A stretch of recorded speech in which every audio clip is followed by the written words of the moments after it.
Okay, so we have a star, and we have an equilibrium situation, right? So there's radiation. So here's some radiation. Well, it's not really that straightforward. It's sort of in all directions, and then streaming, and then finally exiting the star. And the way the energy gets out depends on how the energy is distributed.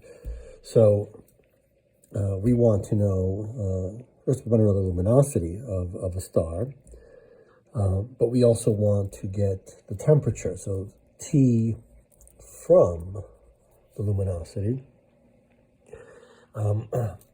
And of course, this means that we are dealing with thermal physics, and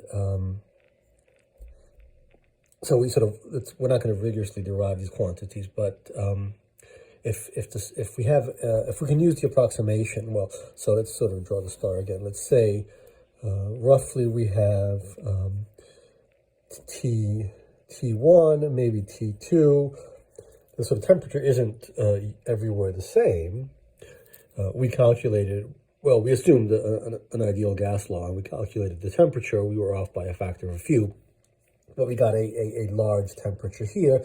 The temperature out here on the surface of the star is much lower, and we want to be able to get that temperature from the way the energy is getting out, namely from the luminosity of the star. And so if we have a local, so we have local thermodynamic equilibrium, so local thermal equilibrium, we can use the ideas of thermal physics. And so the condition that we are in equilibrium means that the region that whose temperature we're trying to find is in thermodynamic equilibrium with some other region. And so the rate at which the entropy is changing with the energy is the same, right? So that's what we mean by equilibrium. So it's sort of a natural, sort of intuitive way of getting the concept of temperature. And this is just an inverse energy. So there is an energy related to temperature, and that brings in this constant. So that looks like that. But we need to figure out how the energy is distributed here to be able to get the relationship between these two quantities. So this brings in probabilities, right? So we have energy shifting from the reservoir to our system, and so we can think of the probabilities of being in a state where there's an energy E1 being transferred, divided by, let's say, the P associated with an energy transfer E2, and this is going to depend on the number of states associated with this, right? Let's call it W1 and W2, and this brings us to the concept of entropy. All right, so let's just sort of remind ourselves that we're talking here about number of states. We want to get at these number of states, but the entropy is related to that kind of thing, right? So we can write S1 equals this constant log W1, S2 equals constant log W2. And so we can get W1, right, as, we do the inverse, so it's the exponential of S1 over K, and W2 is the exponential of S2 over K. And right, we're dealing with a small transfer of energy, epsilon 1, epsilon 2, and so we have some S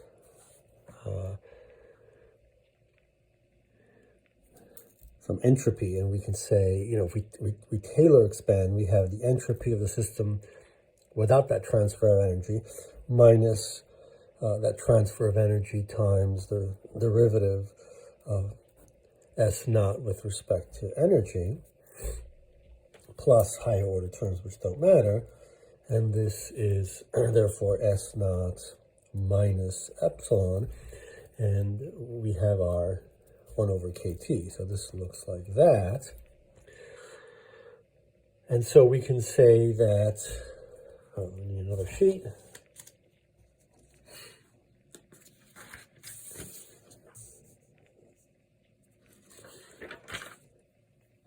So we can write S1 as S naught minus epsilon 1 over kT, and S2 as S naught minus epsilon 2 over kT. And therefore we see that S1 minus S2 is equal to epsilon 2 minus epsilon 1 over kT, right, because our probability of E1 over E2 is e to the S1 over k over e to the S2 over k, which is e to the S1 minus S2 over k. And so this becomes e to the epsilon 2 minus epsilon 1 over kt, or let's write it as e to the minus epsilon 1 kt over e to the minus epsilon 2 over kt. And so, and then we can do this for, say, a transfer epsilon 3 of energy. Probability of epsilon 3 over epsilon 2 is e to the minus epsilon 3 over kt, or e to the minus epsilon 2 over kt.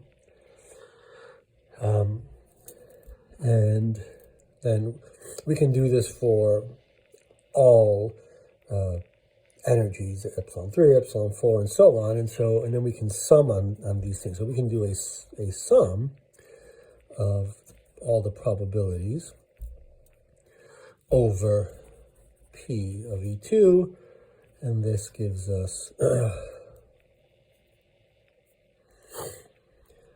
e to the minus epsilon I over kt over e to the minus epsilon 2 over kt.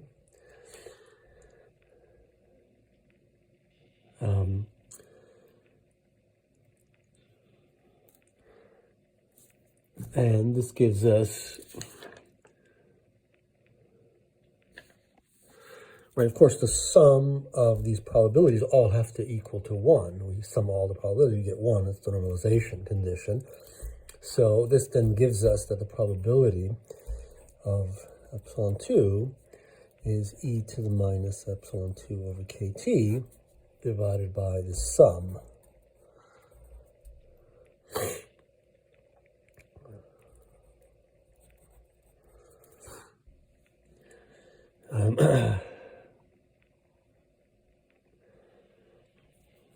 This sum here, and then more generally we can say that the probability of epsilon I is equal to e to the minus epsilon I over kt over the sum. This looks like that.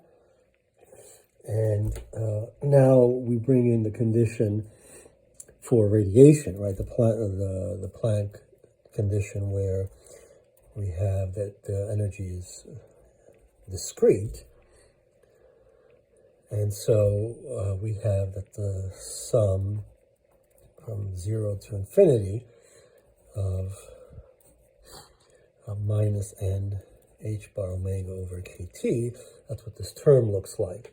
Right, so this looks like e to the 0 plus e to the minus h bar over kt plus e to the minus 2 h bar over kt plus e to the minus 3 h bar over kt.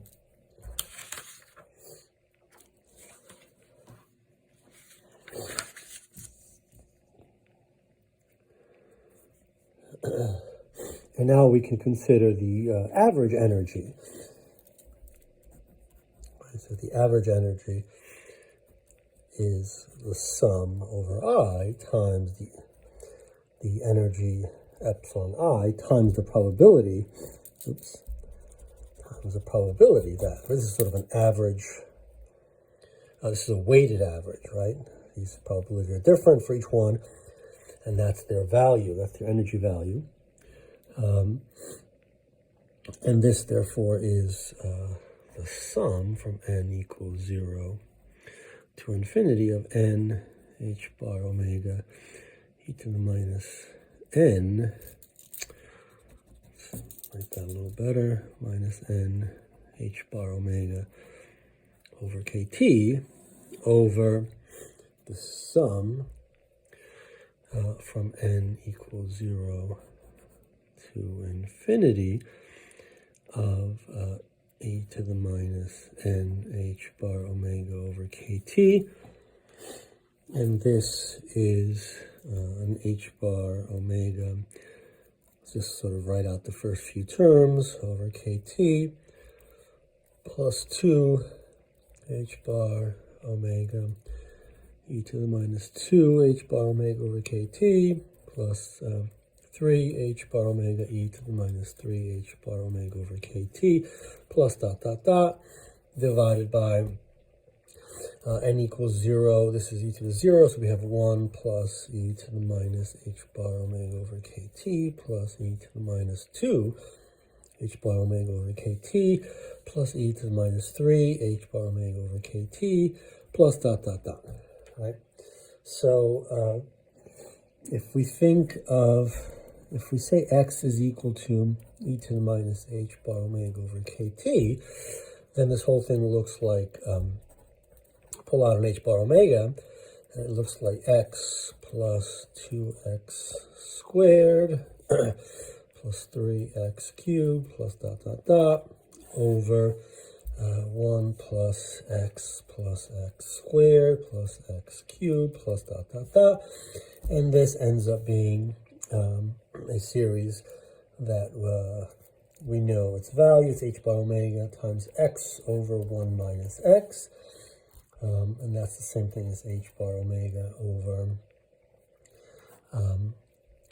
e to the h bar omega over kt minus 1. And therefore, this is equal to h bar, that's, I already wrote out this. So that's that, and that's something that now we have to integrate over all frequencies to get the total energy. And so this average energy associated with frequency omega is what we call, the Planck law. And when we integrate this over all frequencies, or sum over all frequencies, we'll get the relationship between the total energy and the temperature. That's the Stefan Boltzmann law that we'll carry out in the next lecture.